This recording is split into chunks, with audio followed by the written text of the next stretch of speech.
Le mec jette un œil par la fenêtre sans faire exprès, et découvre avec horreur que toute la rue regarde le ciel bouche bée. Intrigué, relève les yeux dans la même direction. Les nuages ont l'air de s'effondrer. Quelque chose brille à l'intérieur. Curieux, il fonce dans le jardin, pour mieux voir. Sauf que plus il s'approche, plus le vent est violent. Le plus flippant, c'est que le vent est aspiré par les nuages. Mais la tempête dure que quelques secondes.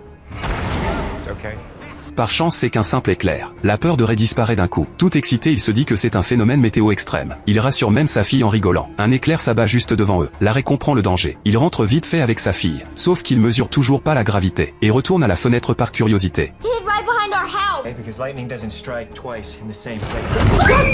Cette fois, Ray panique pour de vrai. Il se planque sous la table avec sa fille. Dehors, les éclairs frappent sans arrêt au même endroit. En même temps, Ray remarque un truc bizarre. Si c'était une tempête, comment ça se fait qu'il y a des éclairs mais aucun tonnerre? Après un bon moment, les éclairs s'arrêtent enfin. Ray découvre que tous les appareils sont grillés. Même son téléphone s'allume plus. Il fonce dans la rue paniqué. Toutes les voitures sont en panne. Ray court vers le lieu d'impact. En se frayant un chemin à travers la foule, il voit un cratère d'où sort une épaisse fumée. Par réflexe, il ramasse un caillou. Le truc qui devrait être brûlant est glacé comme de la glace. Le sol se met à trembler, comme si un monstre allait sortir de terre. Avant que quiconque crie, le sol se déchire d'un coup. Les fissures s'étendent à toute vitesse. Les flics essaient de disperser la foule, mais la curiosité est trop forte. Personne bouge. Ils reculent de quelques pas et continuent de mater. Sauf que la vraie horreur commence maintenant. Les secousses s'accélèrent d'un coup. Les immeubles se mettent à trembler, puis s'effondrent comme des châteaux de cartes. La terre se soulève comme un monstre géant. Le sol s'effondre à grande échelle. Même les voitures tombées dans le trou sont propulsées en l'air par une force surnaturelle.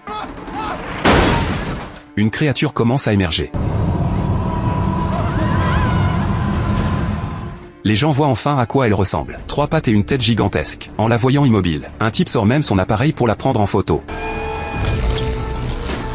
Tout le monde flippe et détale. Mais c'est trop tard. Quiconque touché par le rayon de lumière meurt sur place. Même les immeubles les plus solides se désintègrent au contact du faisceau. Par chance, Ray court comme un dingue et rentre chez lui de justesse. Son cerveau est complètement déconnecté. Les enfants le bombardent de questions et finissent par le sortir de sa torpeur. Ray titube jusqu'à la salle de bain, se regarde dans le miroir. Le teint blême, le regard vide. Une fine poudre couvre ses épaules. Il réalise d'un coup, c'est pas de la poussière, c'est des cendres humaines. Un frisson glacial lui traverse le corps. Il faut emmener les enfants loin d'ici. Après s'être nettoyé, il sort le seul flingue de la maison, prépare un sac en vitesse et part avec les enfants. À pied, ils iront pas loin. Le monstre finira par les rattraper. Il fonce chez son pote garagiste et trouve une voiture qui vient d'être réparée. Au moment de démarrer, le pote lui dit de descendre. Ray a pas le temps d'expliquer. Derrière, une lueur aveuglante apparaît. Le pote refuse de monter. Ray ferme la portière à contre-cœur et écrase l'accélérateur. Le pote est réduit en cendres en une seconde.